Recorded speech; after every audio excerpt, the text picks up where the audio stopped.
Yeah, and he's like, you see him now with his kids, he is so in his element. I'm like, oh, this is what was missing before. This is a hole that was in you that was making you tell those jokes. Yeah, I could see that. He's got the like teddy bear kind of thing going on. Yeah, he's so sweet with his daughter. She's like the cutest thing ever. Yeah, who was it? I think somebody, Cody or Carrie or people were saying like, you guys are like the best wave. It was like you and Kenny and oh, that's sweet. Julio's like there's like each wave, that comes every year or two, and then who's left. Mm-hmm. I like the new people right now. Yeah, for a while when I would come down, I was like, oh yeah. Ugh. Yeah. All those people quit, thankfully. But now there's like, Jason Reel, who's really funny, Sarah Love, Josie Beers. Yeah. Do people listen to this that aren't in Asheville? I mean, so Kobles doesn't live in Asheville. And he listens. Are there like people? There's a few nerds out there in Germany who are like, I think not that far, but there are like like it's mostly Asheville comedy, gossip, but I'm kind of trying to like transcend that and regional comedy, and then also we're getting musicians, and like I had a scientist on and stuff. So like I love talking to musicians because I know I've done that like more than comedy. So maybe each time there's like one other person kind of checks it out from that person's universe. So it's slowly. That's cool. But I don't expect it to ever be successful. I just enjoy the like talking to people. Just the mental image of somebody who like lives in like Montana being like, I hear Kobel's gonna have a great year.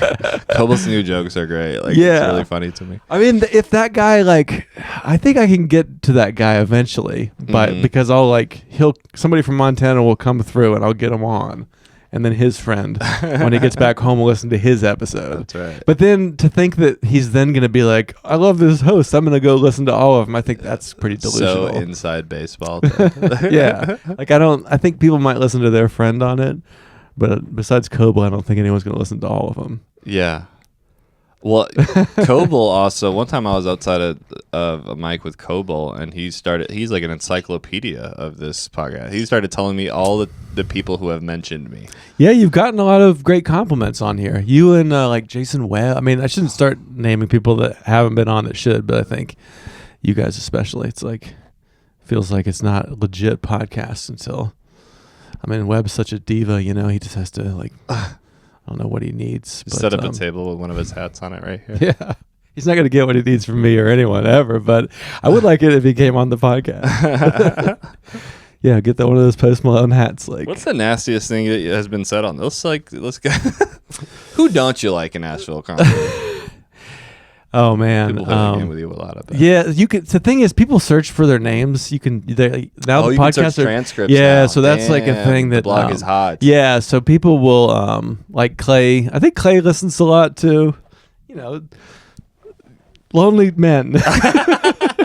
Clay shouldn't be lonely. He has 2 kids and a wife. He just has that but energy. He's still out like smoking behind the shed, like choosing to be alone. Daddy's busy right now. Yeah. But I don't know. It's been fun doing it. You've gotten a lot of I'm sure Coble's told you, Cody's called your perfect little jokes. Did you hear he was mad about Tommy Saxton? Did he tell you that? I heard that. I was like, why are you so mad that Tommy seems to be doing well in Chicago? And he's like, Derek Boskovich didn't get those shows. He wrote all those perfectly. He's like actually mad. Yeah. At Tommy, who did nothing wrong. And I knew Tommy was going to do great up there. Yeah. He's got the kind of personality that thrives in a situation like that. What's the qualities that you saw and you're like, okay, this guy's going to crush Chicago? I mean, he's personable. He's not either gender. That's good. Yeah. He's personable. He's like vaguely gay, but not. Yeah. Like safely gay. Yeah. Yeah. So that's like, he's like, That's your first 3 minutes is you just walk up with like that and be like, I don't know. Which one am I? Am I? I don't know. No. I don't know. His jokes are good and fun, and I don't know. It's a rhythm thing. Like he has Chicago energy. Yeah. But, that makes me feel good that Cody hated him for that reason. Yeah. Absolutely. It was one of those sweet Cody moments. I'm like, okay, so this seemed hateful at first, but it's actually kind of kind of a nice thing that you're saying. Me and Cody can never be friends because I admire him too much. It's awkward. Yeah. You know, it's weird to like be like. Yeah. I don't know. That was a face. That doesn't work on podcasts. I think it's just hard to be friends with Cody because unless you have a podcast, I think. Oh, that's like when you can get him to talk to you for 2 hours. Which, I think I kind of relate to that type of autism. I mean, I think I started the podcast just because I have a little bit of that. But like, he's like, well, you got to do podcasts. So why don't you come on here and we'll just get into it for several hours. And then you're like, you get in there, you know? Yeah. Like just standing around before like I've talked to Cody about, I was just thinking about this, how like you're supposed to do the lobby hang afterwards, you know, if you get to that point. And he and I both feel like that's just so cringe to even try to do more than just give it all on stage. And like he had this couple in Bristol that like actually started coming to see him each time, and afterwards they'd come be like try to talk to him, and he would just be like, meow, you know, like even though you're supposed to talk to people and like foster a relationship, it's just really hard to do. Like I think Cody just kind of has that like pure artist kind of he's just not salesy, he's not networky so extremely that it can be hard to feel like you get to know him. I don't know, he's just an interesting dude. Right. You know, I mean, this podcast is about Cody. We basically spend half our time like, what is he? How does he? No, but I totally relate to that because, like, you get off stage and you do the thing where you know, as people file out, and they'll stop in front of you and they're like, "That was really great. I really loved that." And I'm like, "Thank you so much. I appreciate that." And then they stand there, and I'm like, "Oh, I don't have anything else." And you do it, and you sit there with someone who's really good at it, and they're like, "What brought you out?" Like all this stuff, and I'm like, "Oh, that is a big problem in my life. Is like people will ask me how I'm doing, and I'll go, good, and then like 3 minutes later, I'll be like, "Oh, fuck, how are you?" Yeah, like, yeah. I don't know what that means. I mean, that's like lends itself to being a comedian. I think it's kind of part of why you're up there trying to learn how to like connect your stories or something, is to like fill that void. Yeah. But then Cody was saying he like knew Rory Scovel early on, and like Rory is just like ready to do a bit with you in the lobby if you're excited about it. Yeah. Then it's like seeing him do that, and you're like, fuck, like I'm never gonna be able to like be that charismatic off stage. Yeah. And get all because that really does help, I think, at like your comedy career. Absolutely. You know, but I mean, he's also like not a careerist to a fault too. It's like somebody needs to build him a fucking website, you know, like because he does not give a shit. I think he's famously posted about his special once ever. It's like one time he's like, I did a special, you know, that's it. Like he's not gonna, and I think even that he felt weird about.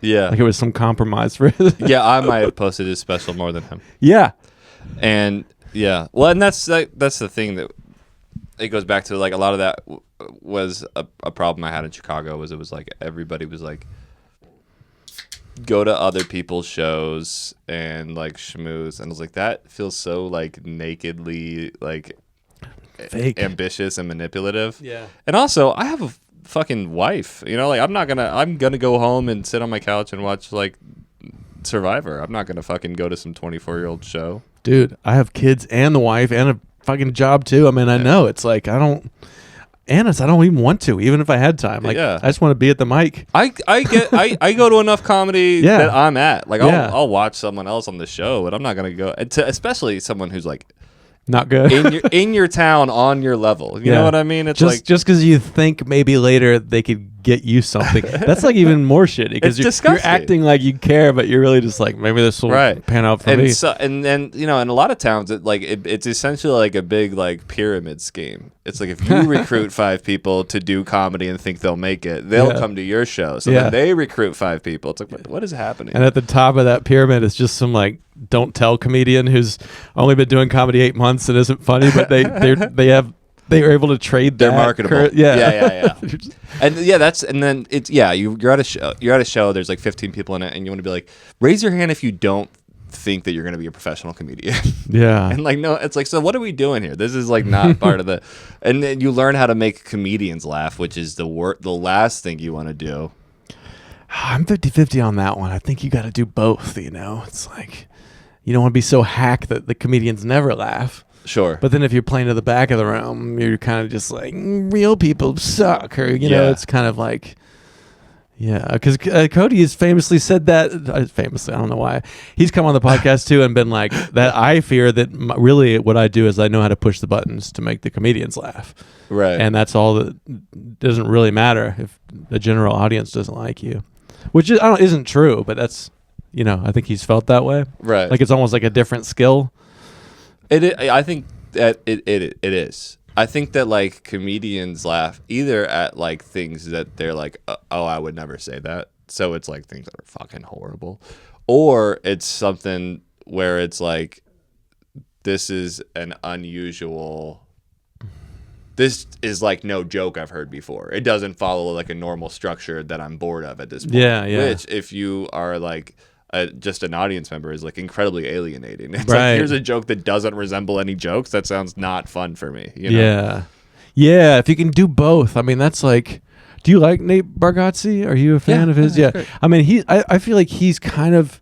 I've been in a clean world for the last few months, so I've just been like thinking about him more than usual, and like I feel like his jokes are like kind of do the both. Like comics are like, I've not really seen jokes structured that way. I was surprised, but then some person that's not even a comedy snob or anything like that Thinks it's fun. and it's like simple words too, and he's kind of like, I'm a dummy like you are, so it almost like can hit different levels, like the Beatles or something, where it's like you can just be a dummy and be like, that's catchy, or you can be like, I majored in music and the diminished chords were, you know what I mean? Like, Totally. like there's. Like, if it's that good, maybe you can, like, hit all the audiences or more of them. No, I see that 100%. That's a lot of what this podcast is just kind of trying to, like, figure out what it is, and, like, and then, like, the idea kind of falls apart halfway through trying to say it. Yeah, I mean, that's, like, what 90% of podcasts are. Yeah, it's about the tangents. But, yeah, you mentioned something there, like, being a professional comedian or something. Like, do you have, like in 5 years, like, is there some dream? Some people are like, I just want to be at the Comedy Cellar. I want to, like, be a regular there, or Right. put out my first whatever. Like, do you have things that you're kind of like, I would like to do that before I die with comedy? Yeah. I mean, I'm at a point now where I'm having fun with comedy no matter what. Like, I would do this if I didn't see anything coming from it. But for most of my, time doing it, especially in Chicago, it's not fun at all. I don't understand people who go through that for a hobby. You know what I mean? In big cities, like it's not a nightmare. It's a grind. It's dehumanizing. It's like you wait in line with 50 other guys who look like you and smell bad, and to get on stage for 3 minutes and in front of other comics, it's not fun. But yeah, I mean, like the dream. I have very small dreams. I would like to be able to make a living doing it, but I don't know. Maybe it'll happen. Maybe it won't. But yeah, because I've been thinking about that more. I think I've started to realize more recently, like, how much on the road I think you have to be to do that. And I mean, I just have real limitations of, like, Sure. my, like, just family and all. Like, I have a job that I like, but yeah, I wonder if there's some way to do that to make a living, or at least like supplementary income without being on the road all the time. yeah, that's tough. And then if you do the road, it seems too that for the first years it's like real bad roads, like it's like shitty like rooms, and so I'm kind of trying to figure out, like, if I'm just like I just hanging out and doing it and trying to get good, or if I do actually want to, like, try to, That's the big part. That's a big problem, is the transition. Because it's like, also like right now I could line up road gigs, but I would be making less money at my road gigs than I'm working at my day job, and I'm asking off for my day job, and I can't do that 40 weekends a year, you know what I mean? Yeah. So it's a tough thing to, like, transition to. It's like you kind of, like, have to commit to being poor for 3 to 5 years in the hope that you are building towards something. Yeah, in the hope too, because it's not even like 100% guaranteed whatsoever that after 5 years. I mean, I know people who have been, like, road dogs, like 40, 50 weekends a year. Not 50, but 40 weekends a year, and they've been doing it for like 11 years, and they don't make any money. They support themselves by dog walking. You know what I mean? And some of those people too, like I've done enough shows with folks where you start talking to them, and like, you know, the first minute they're like, "Hey, yeah," and then after like a few minutes, it's so quick to like, ugh. Like they're not only are they doing those things, but they don't like it, or there's like bitterness about like now these influencers are just blah blah blah. I've had a lot of headliners kind of like, I'm like, oh, is that what it? Like I definitely don't want it to be like something that I'm jaded and bitter about if I do manage to tour with it more, you know. Mm-hmm. Like I don't want to be like a bitter clown about it. I don't know. Lately I've been feeling like it's like semi-realistic to keep it to the parts that are fun and see where that gets you. Yeah. You know? Yeah. Like not take gigs that like make me upset. Yeah. Yeah, right.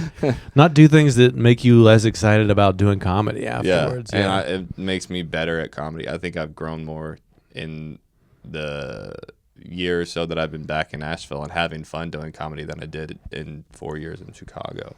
Yeah, I mean, you definitely have a ton of great jokes that you didn't have when you left. So, I mean, I don't know if some of those are from Chicago or if some of them are from here. Yeah, like, some of them are from. A lot of them are from Chicago. A lot of them are from here. So it seems like that all that misery still led to like coming back better with new jokes. I think that it helped my writing and it hurt my performance because I'm like a very like I'm streaky. I'm like I need confidence. I need positive reinforcement, and I need to be told that I'm funny and nice. Well, yeah, I mean, who can just bomb all the time and not lose confidence? Yeah, I mean, there's a few people. Like, people. I mean, people who are really good at it. People who are good, like people there, that's a real skill. People can just shake it off. You know what I mean? Yeah. Maybe that's something the big city can do for you is to be. Yeah, I think partly it depends on your personality type. Improv people can fucking bomb. Yeah, but that's not good. That's like delusion. It's like you should stop and be ashamed. And because this, like that, it bothers me more when people are like, yeah, they just keep. I had fun. They go all the way into the bit. They don't care. Yeah, it's like, well, it still has to. That's the whole point. Is like, people need to be laughing. You know? Sure, like, but sometimes they're not gonna laugh, and you can either like be embarrassed about it or be like, I'm gonna have fun. But, yeah, you know. And I do like you were at the Shane Torres thing, right? I think it was right when you came back. Like that was a really cool show to see because he was. He had just done a special and he's like basically just reading premises and then like some of them he's going like, well, there's nothing there, but he was so confident in it that he didn't seem to mind that he was bombing, and, sure. I was like, that's what I want to get to is like even when I'm kind of reading my new premises and I just say them and there's absolutely nothing, that I can still be confident and not. Sure. Start making excuses. I'm just kidding. Yeah. Do you not like me? Or being like, I guess you guys don't like to laugh. Or, you know, hate that. I mean, that's the worst. I'll still catch myself. That's my unforgivable sin when afterwards I realized I started kind of shitting on them, blaming them for my failures. It's not good. I mean, I think it's like sometimes it's like fine. It's fine to be like, because sometimes people are having a good time and they're just not like audible. They're not big laughers, or it's like they feel it might be a bad room where the lights are like bright on them and they feel weird like being loud, and it's fine to be like poke them a little bit and be like, yeah, you can laugh, you know. Yeah. You don't have to just smile at me, you know. I can tell you're having fun. But to be like, oh, everybody's fucking sensitive these days. Yeah. Not a big fucking dogs watching us fuck crowd here, you know. Like just passive aggressive. Or yeah. Maybe that's just aggressive. Yeah. And that's a lot of that's a lot of why I don't do as much crowd work, because that is that is the direction that I naturally go. Is like, that's stupid. Fuck you. Oh, I came to a comedy show, but I don't like to laugh. What the fuck is the matter with you guys? Like when I see somebody doing that, and then you have to go up next, it's always like. Yeah. I like watching those people's faces when someone goes up after them and does well. Yeah. Right. Like, well, what do you think is happening? Yeah. Do you think like you open them up? Yeah. For the next person? It's a good thing I scolded them. Thus allowing the next comedian to do well. No, they they wanted to have fun. They came here because they wanted to have fun. Yeah. Yeah, I mean, you and like Ryan have both told me too on that last show that like reminded me that like one of the reasons that the new stuff that I tried at the end went well is because I was like, excited to do the material. So there's always that layer too, and you're like, I'm like putting a set list together or preparing. Or sometimes you can forget the obvious thing of just have fun and be present. Like sometimes it can be hard to remember that. You ever have the thing where a joke kills the first time you tell it and then never again? Yeah, usually. Like, I mean, well, okay. Usually if it kills the first time, which that doesn't always happen. That's hard. But usually if it does kill the first time, that's the trajectory. It's like to find one that like kills the first time and then you manage to keep like adding more to it. That's my favorite thing. But usually a lot of times I've got something here, and then it's just like, man, that was just for a few weeks, and it's just. And I think that might be what it is. It's like, it's the novelty of it being the first time that you said it comes through. Like you're still amused by it. Yeah. And so it works, but can you manufacture that? Can you like? I think some comedians might be better at like it's like an acting skill where you can go. I can make it feel like it was the first time again. You know, like I never did any plays. Did you do like music or plays or journaling or like before stand up any sort of no I did. I mean I would write for fun for creative purposes, but no, I always wanted to do stand up. I would have done theater if my high school had them. My high school didn't have theater. Was there like a particular era? Was it like Comedy Central in the 2000s? I think that's probably what it was. I think it was probably Comedy Central Presents. So it was like half hours and everything like that. And then I got like kind of deeper into it, and I loved Louis C.K. Yeah. Unfortunately, I was like that was like the only person that I was like a huge fan of. Where I was like, I really don't like. I feel like most famous people, even if I liked their work, if I saw them in public, I wouldn't say anything. Yeah. But Louis C.K., I feel like back in the day, at least, I would have been like, you mean so much to me, you know? I mean, just the volume of, I mean, whatever he, as a person, I mean, the show, the number of hours, I mean, he put out so much brilliant shit. I mean, yeah. It's complicated now. Yeah. But that's real. Yeah. It's, I don't know. I mean, my dad loved Bill Cosby. Yeah. Well, I did too, and that's one where I can still listen to Louis' jokes. And, okay, but I can't with watch him be a dad on TV. It's just too fucking. I can't listen to Louis' new material. I think it's because like I don't know. I feel too connected. You know what I mean? Like I can watch a Roman Polanski movie, which what he did was horrible. Like he should be shot, but like. I don't feel connected to Roman Polanski. I never did. So yeah. And the thing about Louis C.K. too is like this is I don't know why I'm talking about this on the podcast. No, this is great. But you have to give him money directly. Yeah. Which is like a kind of intense all everyone's emails and to be like you can be like, oh, I can separate art from the artist when it's on Netflix, but when you're entering in your credit card information to go to his bank account, LouisCK.com, it's like. Just transferring over some more funds to yeah, I mean it is, I don't know, like that's a complicated one. I mean I like when we get into like conflicted stuff, we don't have to stay on him, but like my wife Emily, she's like I'm not gonna watch any more shit with him, and I'm like that makes sense. Sometimes I might go back and look at a bit again. I don't know, I mean can a shitty person make good art? I mean I think there's a lot of examples of like, I mean I haven't sworn off Woody Allen movies. I just think they're boring now. Oh yeah, you just don't like it. So that's easy then. Yeah, I'm a hero. Like, I also don't like Michael Jackson's music. Oh, see, to me it's like the best. Like it's the best. That's one of those weird ones. And I will never stop listening. I've never connected with. Yeah. Yeah. Well. I mean, I truly believe that Bob Dylan is bad music. I don't feel the way about Michael Jackson, but I think. That's dog shit. Yeah, I mean, he can't even sing. At least Michael Jackson can like. Yeah, I can see that he's talented. He's doing cool moves and shit like that. Bob Dylan, I don't get it. I think he's a psyop. Yeah. It's like, it kind of feels like Bob Dylan. It feels like he got so popular because he was like, okay, here's like folk and protest music, except we'll just make it super vague. So it's like really palatable. You know what I mean? It's like you're not exactly sure what he's protesting. It's like he's like the times are changing. Yeah. I'm not saying what direction. They're changing. And then Pete Seeger is like, if you mess with my union, I'll fucking kill you. And Bob's like, the drafty wind sure feels a little cold on my neck. What? Yeah, you know what I'm saying. Yeah. Yeah. So you got it. Was there anybody else that like you really like made you be like, whoa, stand-up comedy? It's funny. I feel like, besides, horrible, disgraced human Louis C.K.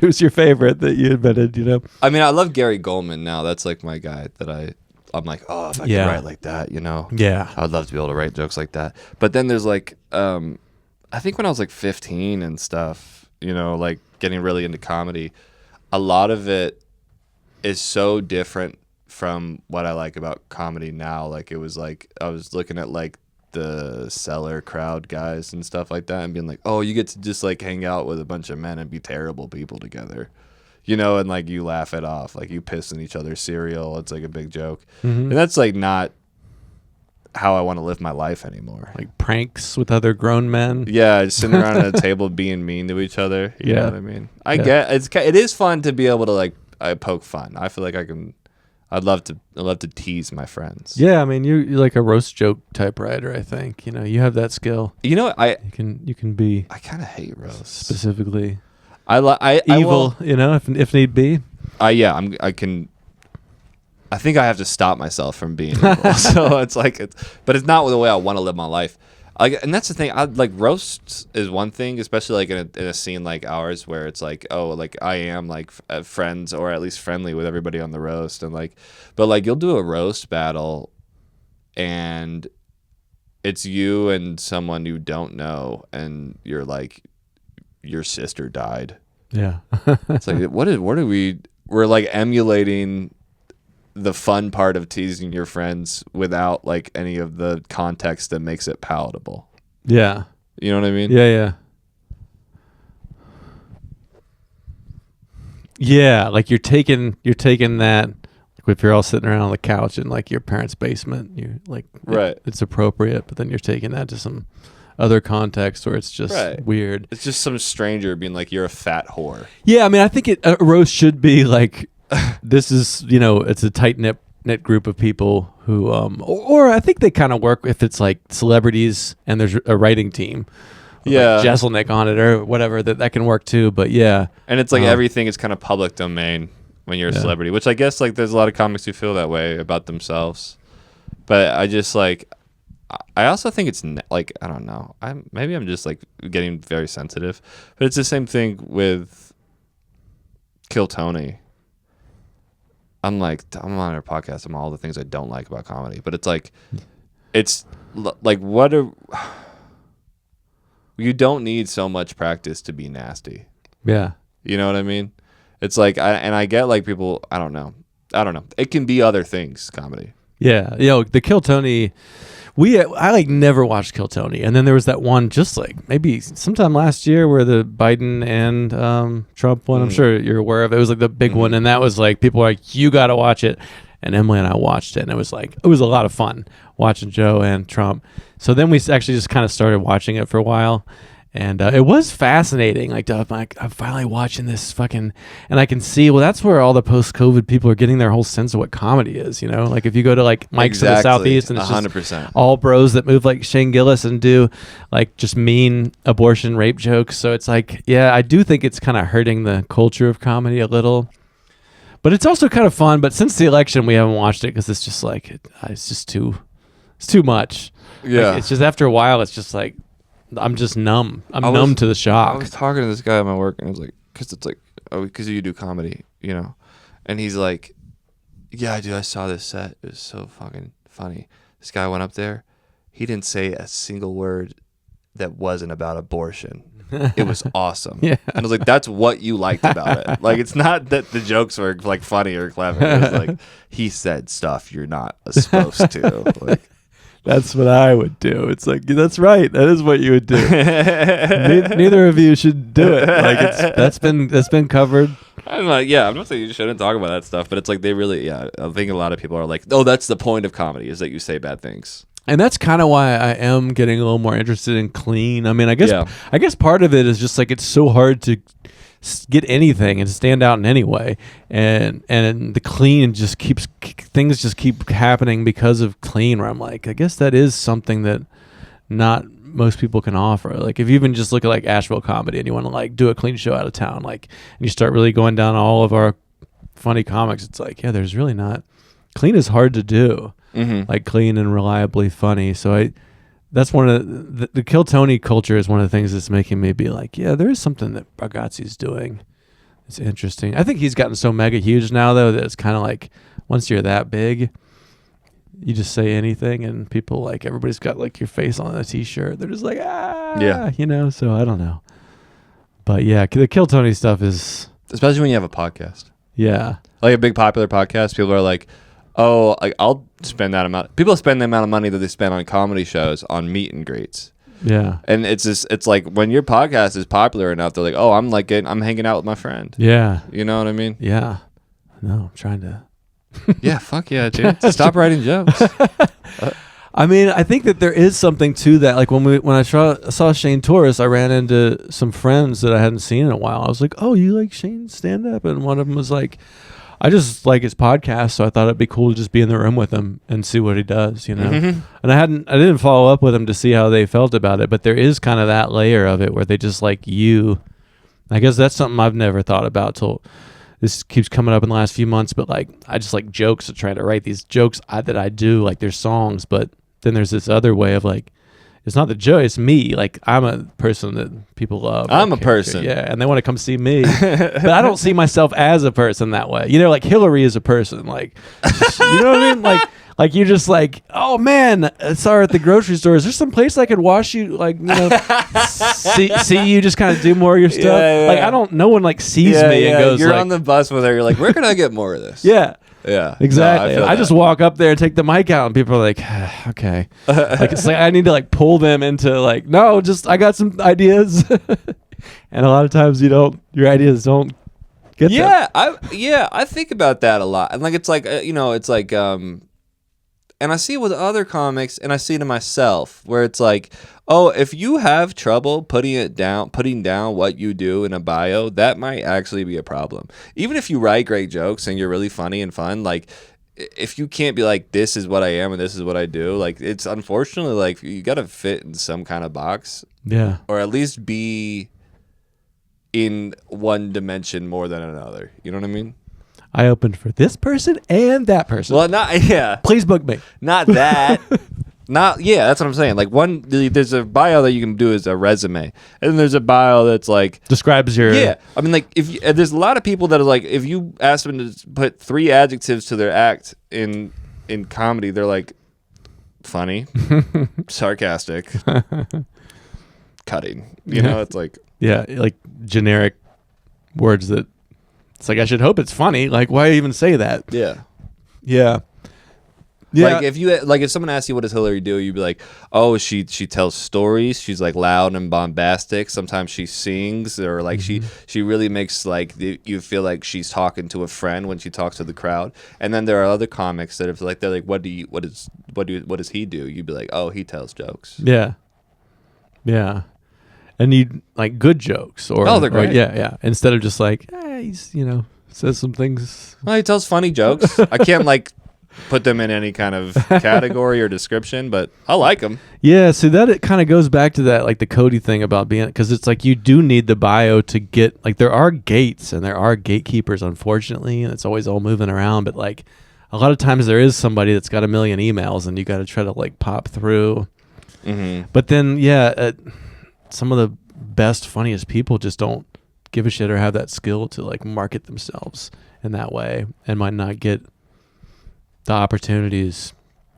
Yeah. It's always like, it's like treat it like a business, but then it's still, I mean, I don't have any delusion. I'm not like, I'm going to be a famous comedian or anything, but I do want to like get more stage time and places farther from home so I can get better at it. You know, like if you just stay in Asheville doing like the 3 different Booker shows, then you're just not going to grow as much.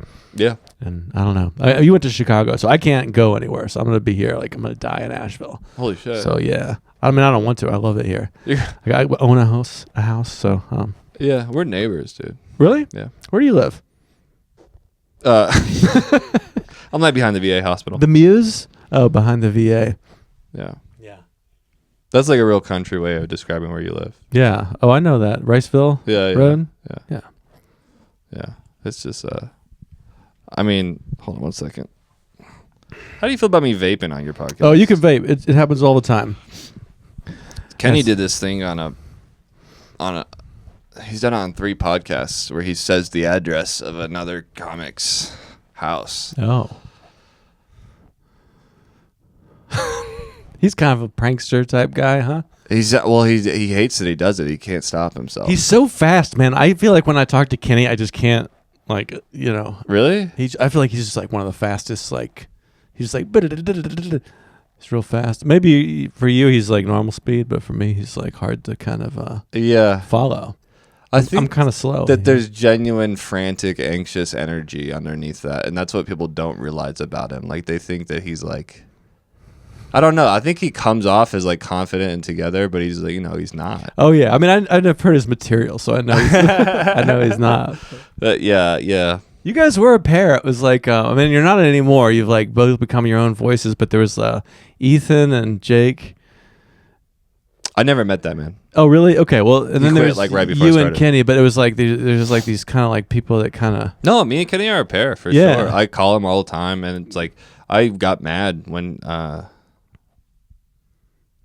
I wanted to live near him. I'm like, I'm funnier when I'm around you. Yeah. And that's like I'm not. I was like, I told him I'm not done with you yet. Like comedically, like and it's important to surround yourself with people that you're funny around. Yeah. You know what I mean? Like that is like a really like gross way to describe a relationship. Yeah. You know what I mean? But it's like true.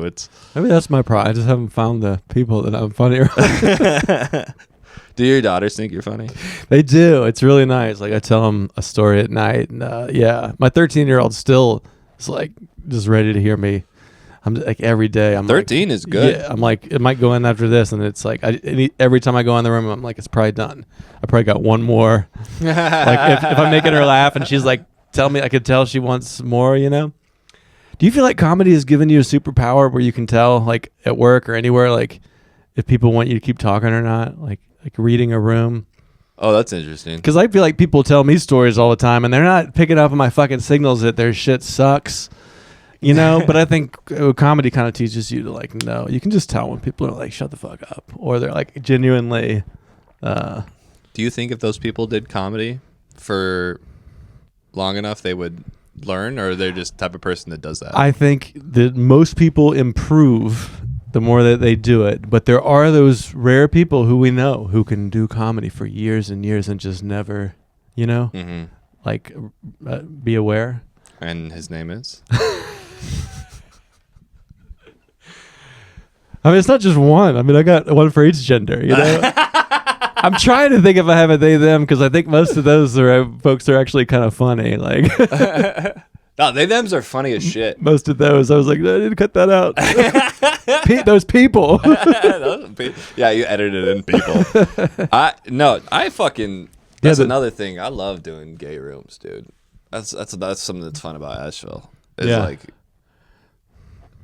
the fucking people who are like gay people are too sensitive to make like you are so shitty, because they're like the best crowds. They're so funny. You get like a mostly queer crowd, and they're like they'll laugh at the darkest shit. Yeah, I think there's like people that are like white ladies or so I don't know, people online that are like defending the gays that like don't get it. The people that say gay people can't laugh are like not even at the show. It's just people that outrage Never mind. Just forget No, it. no, I think I see what you're saying. So it's like this is only a secondhand I'm experience. like, is this starting to sound like JRE? Because I just need to. This is only a secondhand experience being like, oh, these people are so sensitive. Yeah, yeah. If you were actually at shows with a lot of gay people, you would know it's not true at all. Yeah, it's like doing a joke where you like, I'll do a show with somebody from Charlotte who's used to doing their act in front of like a half black room, and then they'll come here and they'll do those jokes about some race stuff, and it's all white people that are just like, yeah. So it's kind of, I think it can kind of be like that with gay people too, where people are like defending them on their behalf. Oh, but they don't even go to. I see. Yeah, well, it's like it that can be risky, like because it's like, I understand kind of audiences that like when it's an all white audience don't want to laugh at racial material because it's like you never want to feel like you're laughing behind somebody's back. Right, that is valid. It's like, and I eventually learned like I don't really have any race material, but if I'm ever trying something like that, it's like, well, you can't just try it in front of white people because then it is kind of like, all right, let's talk about them. So yeah, I mean that's the thing about Asheville. I think the lack of diversity is kind of the main drawback, but I really like it otherwise. I love this like town. The size of the city. I love this place so much. Yeah, you gonna stay? I bought a house. Oh, okay. I didn't know. Yeah, I bought a house. Okay. I mean, I don't know. I like being in the Southeast. Yeah. I like this. It's getting a little sketchy. Yeah. Politically. Yeah, but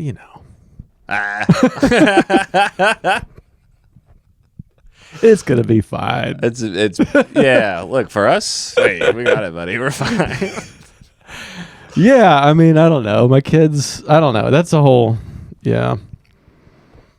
What was the thing? But there was something I wanted to circle back to that you said. Oh yeah, you like doing gay rooms. Like, do you feel like there are, like, when you say gay rooms, you mean like, I mean, eyes up here, or everyone in the like auditorium is yeah, gay. like, and it's a queer. Yeah, I did a benefit show for Transmission a few weeks ago, and that was like some of the most fun I've had on stage in a long time. Yeah, and yeah, I mean, there are certain times when the makeup of the room just happens to be a lot of queer people in Asheville. That's a very Asheville experience, to be like, coincidentally there's 11 trans people here. Yeah, yeah. So in some ways we kind of have more diversity in some ways, depending. Ways, yeah. We go on black or we go on trans because we're winning in some metrics. Yeah, because there are open mics in Chicago where it's a real rainbow coalition of dudes who are 30. Right. Yeah, and they all hate women and think rape is hilarious. So maybe it's not that diverse. Right. Got a black rape joke, a Latino rape joke. Yeah. Yeah. What was I going to say about that?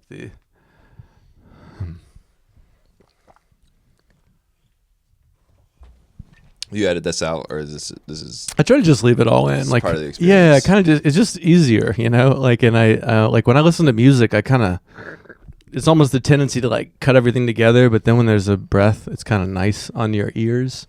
I mean, every now and then somebody will be like, I shouldn't have called my dad racist. Can you cut that out? Like, you could, if there's something that you just if you're like, I shouldn't have said that, I'll cut it out. That's a funny line. I shouldn't have called my dad racist. Yeah.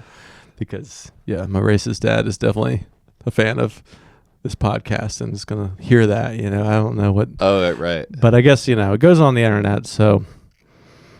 Yeah, and there is the thing of like, if you get, you have to think about if you get enough success, people might pour through. Yeah. People who don't like you for whatever reason. Yeah. That is going back to the old ones when something that is true about outrage culture is like,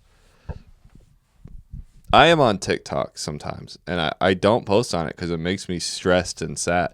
I posted a video gently making fun of comedians, being like, oh, these are some habits that are annoying on stage. One of them was like the slapping your leg with a mic. The Chappelle. Yeah. Oh.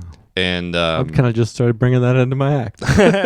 It's fine. And there's also stuff that I made fun of that I do. Like I do the when you finish a punchline.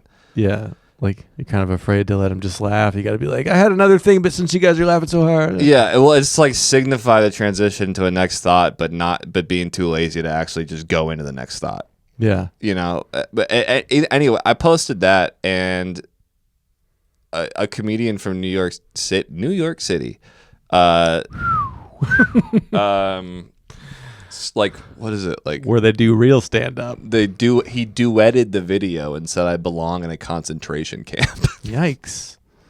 And I was like, we're gonna run into each other at some point, you know.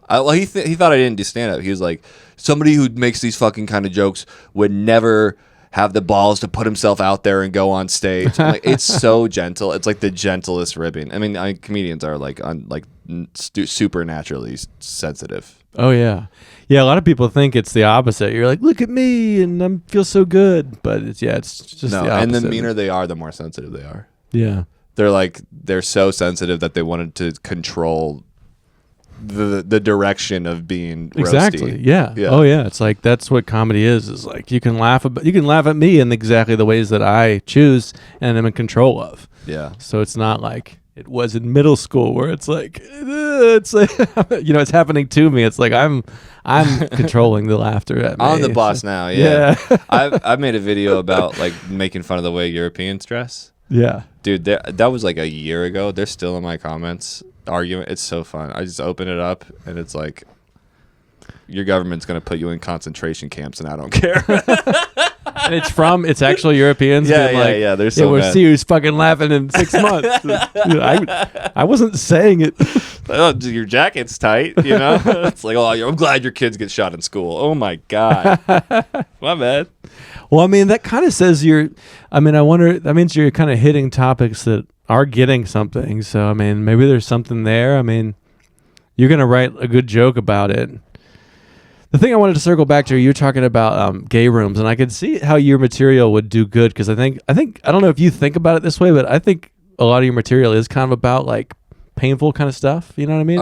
Which is kind of, I think, like the best comedy, like Richard Pryor, Louis C.K., all that stuff. It is kind of about, it's not just like, oh, I noticed in the airport some things, it's about some like real kind of like, is that something, do you actually like sit down and be like, I want to talk about these topics, or is it more like, I said something to somebody and they laughed, so I'll just take that to the stage?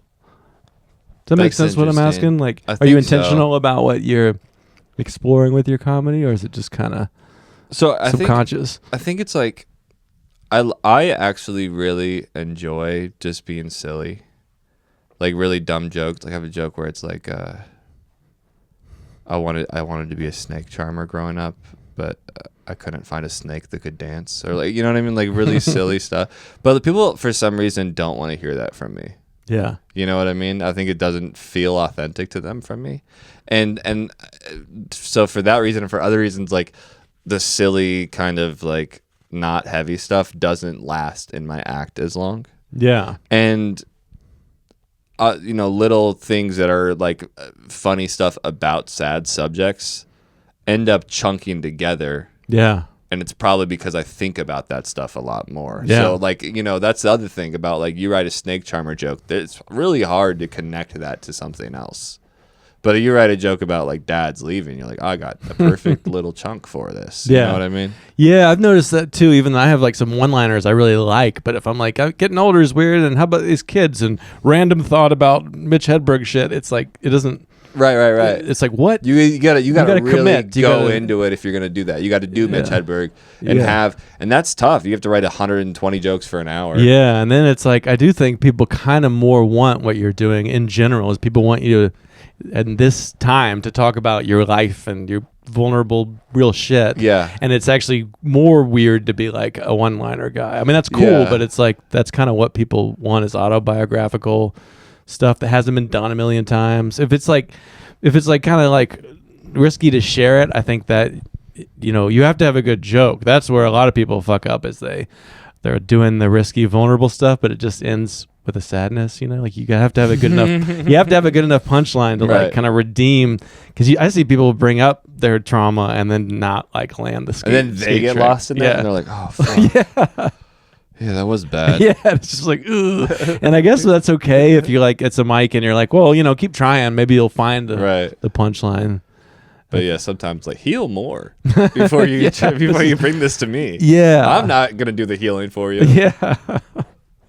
No, yeah, I think I mean, comedy isn't therapy.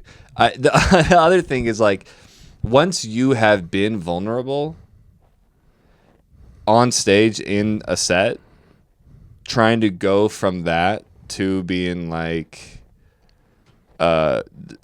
just shallow and or like lying to be silly, like, oh, my dog said this or whatever, and they're like, well, what are we doing? Was that real before? Right, you betrayed my trust now. Like, I was believing you. You build a precedent that you are being honest with me.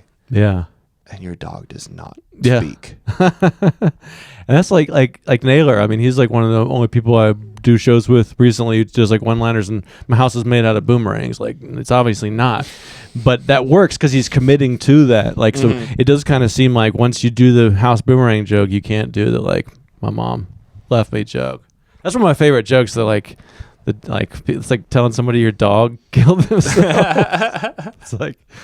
It's like such a like brutal topic, but then I feel like it's kind of like a Looney Tunes. It's something Cody will do where it's like it'll be some fucked up hospital shit, but then it's like Bugs Bunny energy. Right. It can be a cool way to navigate something. Yeah. It's like usually pretty dark. If you did a different drawing style, Looney Tunes cartoons are like horrifying. Right. Yeah. If Crumb did the art or something, it would just be full on. If you did horror, live action, a mouse being smashed with an anvil, it's not funny. It's horrible. Yeah, it's like rated, like no one's allowed to see it. Yeah, that would be a fun social experiment. Because my kids will go stay with my parents sometimes, and they'll just show them the cartoons from when they were kids. Yeah, so they'll just watch these like super violent. So I've started watching that Looney Tunes stuff again, and it's pretty crazy. I mean, and like PD and Cody and people will talk about that on here. Like, I think I've said this before, but like I'll watch Richard Pryor with the sound down sometimes and just listen to music and like write, and then I'll watch like Bugs Bunny with the sound down. So it's like the same. It's kind of the same like packaging. Like he kind of. But then the words are like, real, like the topics are way different. Tell me more about what you're getting out of Richard Pryor with the sound off. Man, like you watch like the one where he comes out, like surprises everyone, that's on Netflix right now, and it's like he gets on the ground like 3 or 4 times in the hour. Like that's the first thing I noticed is like he gets on the ground. That's like some people's big closer now is like just getting on the ground. And you think you're laughing at what they're saying, but they're just on the ground. It's like the last place to go. So there's shit like that. I mean, he's sweating so much. He's definitely like doing the full width of the stage like every few minutes. He's like on the ground, he's up, he's like, it's just like he's using every possible thing. Whereas before I did that, I was like, well, he just is a brilliant mind. He's the first guy to talk about his pain, and it's the writing. But then I'm like, no, it's like as a performance artist, I think he could have had like pretty shitty jokes and still have like propelled it just based on the physicality.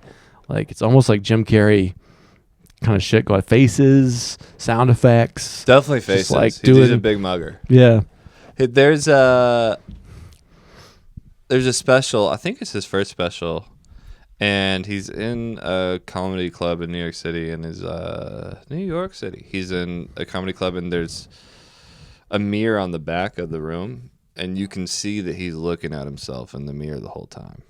He's like making faces at It's himself. that early one, right? Yeah. And it's like, it's my favorite special of his, and it's like very raw. It's like there are like, and he does like character work for I think 8 minutes, and there's really not much laughter in it. It's like really a sad. He's like being like a junkie, and he's like, my mama called me a dog, and he's like really crying. It's like really intense. Yeah. And then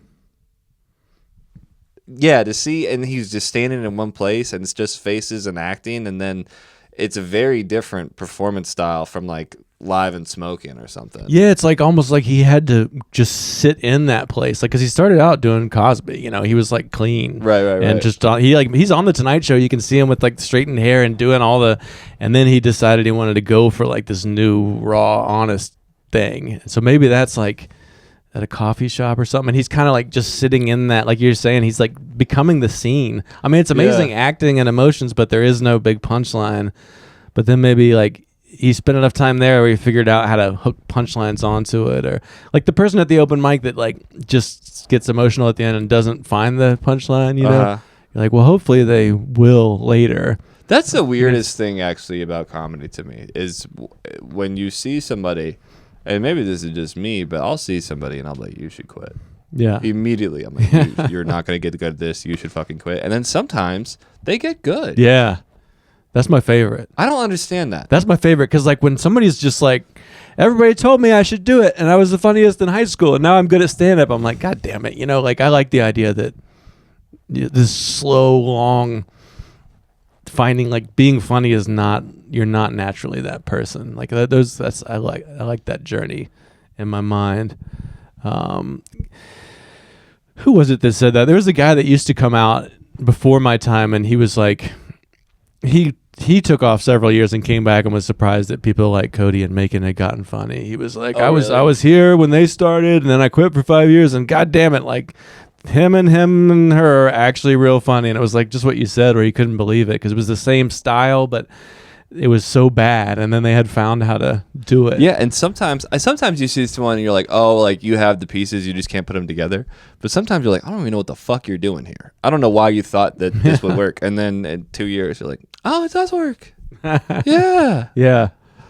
And maybe in those 2 years, you've kind of like learned, I don't know, like, man, I think I've learned a lot about like what it, like I used to be a lot more narrow in what I thought I liked too. It's like just with music, I used to like, only like alternative music, and then as I got older I like, oh, jazz is cool, I like some rap now and stuff. So maybe comedy's like that too, where you can kind of see more different, appreciate like Maria Bamford. Like I just didn't get it for like a while, even though everybody was like it's like Richard Pryor. Now I was like, I just don't see it, but now I do. It just took, I had to like be in comedy for a while to like really even get that it's good what was happening. Yeah. I still don't really get it, but I get that it's definitely original and all there are and funny. definitely like a lot of like,